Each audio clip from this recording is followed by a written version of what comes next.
This is the story of a king whose life takes several unwanted turns. There are rumors of an illicit relationship between his wife and son, and both of them are plotting a rebellion against the king. However, the entire sequence of events concludes in a dangerous and unexpected way. At the beginning of the movie, we see King Ping of China and his son, Prince Jie, returning to the palace. Grand preparations are underway to welcome them back after 3 years, as they are returning from war. Next, we are introduced to the queen, who is struggling with health problems. Her younger son, Prince Juvi, comes to escort her inside the palace. Soon after, her elder son, Prince Jie, comes to meet her. However, the story takes a strange turn when the queen attempts to engage in a physical relationship with her older son. Prince Jie, horrified, restrains himself and says, "You are my mother, I can't do this." Angrily, the queen responds, "I am not your mother," and walks away. We are then introduced to Sia, the daughter of the royal physician, who gives the queen her medicine. Later, the queen goes to greet the king at the welcome ceremony, but the king refuses to attend. Meanwhile, the king engages Prince Jie in battle preparation, but easily defeats him, saying, "You will only get what I want to give you."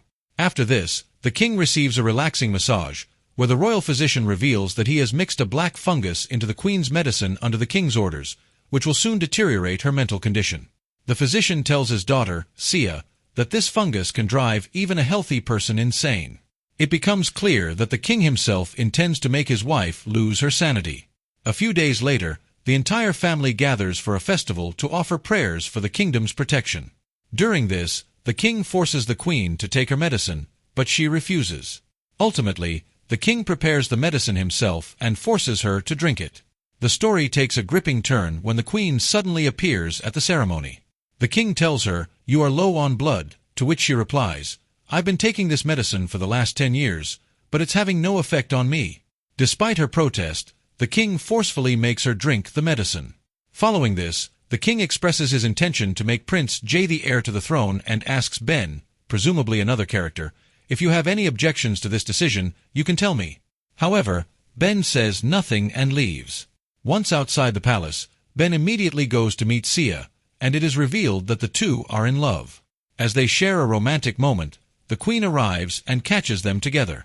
The queen becomes furious, especially with Sia, and orders that she be punished by being trampled by 20 horses.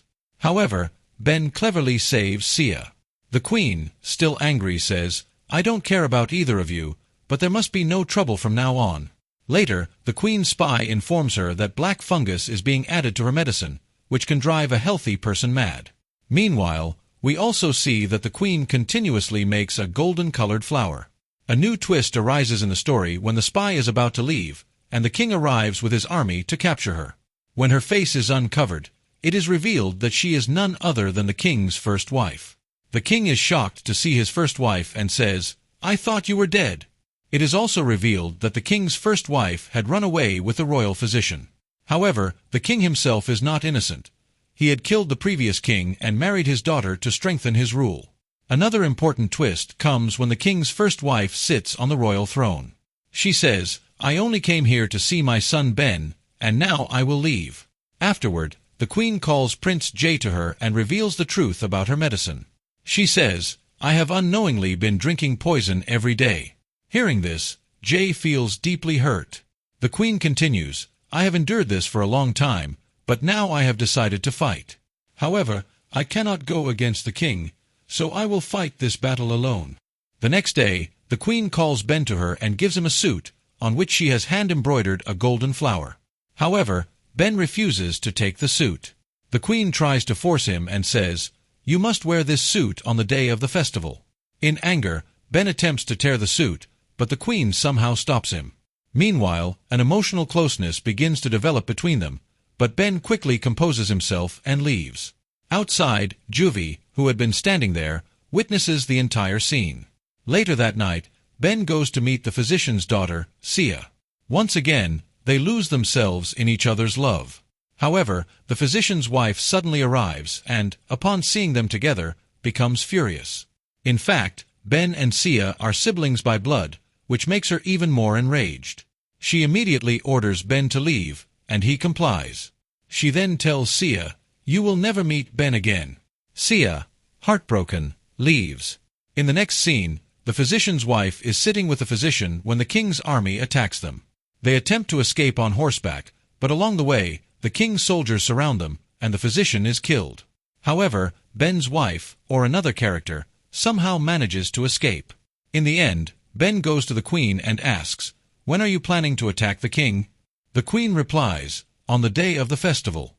Hearing this, Ben becomes furious and says, "I cannot bear to see my father die." As the story becomes increasingly entangled, Ben tries to stab himself with a knife, but the queen stops him and says, "We must do this for the greater good." Juvi, who witnesses this, is shocked. Afterward, the king approaches Ben and reveals, "I know everything about your relationship with Sia, but it's not your fault." Then, the day of the festival arrives. The king stands in the palace with all his sons, but despite the passage of time, the queen does not arrive. In reality, her health is rapidly deteriorating. Still, she puts a golden flower in her hair and arrives at the event. Meanwhile, we see Sia entering the palace, only to be attacked by the king's army. The queen tries to save her, but both of them are captured and brought before the king. Here, the physician's wife asks, "Why did you try to kill us?" In response, the king says, "Sia loved Ben, and for that, she must be punished." At that moment, the queen reveals that Sia and Ben are actually siblings. Sia is shocked upon hearing this and runs away, overwhelmed by the thought of their relationship. The queen tries to stop her, but the king's soldiers capture both of them and execute them. Afterward, the queen also makes her entrance and attacks the king. The turning point of the story comes when Juvi angrily shouts that he has discovered the illicit relationship between the queen and Ben, and that's why they killed Ben. He also expresses his desire to ascend the throne. A new rival emerges to challenge the king, but due to his inexperience, he is defeated. In this battle, the king loses both his sons, but it doesn't affect him because he considers them traitors. Meanwhile, a fierce war ensues between the queen and the king's army, during which the queen is gravely injured. The king blames the queen for the deaths of his sons and takes the golden flower from her. In the end, Jay is brought before the king. When the king asks, "I was going to make you the heir, so why did you rebel against me?" Jay replies, "I did this not for the throne, but for my mother." On the other hand, the people of the kingdom start celebrating the festival.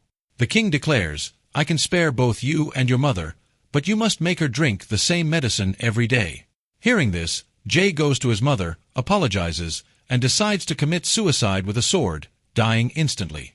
The king is unaffected by Jay's death because he had rebelled against him. But the queen is deeply saddened by witnessing all this. In a fit of rage, she throws the plate of medicine into the air, and the medicine lands directly on the golden flower, setting it ablaze. The golden flower symbolizes keeping the family together. But now, the family has been completely shattered. And with this, the story comes to an end. How did you like the story? Please let us know in the comments. Don't forget to subscribe to our channel for more such interesting videos, and be sure to like and share this video. Thank you.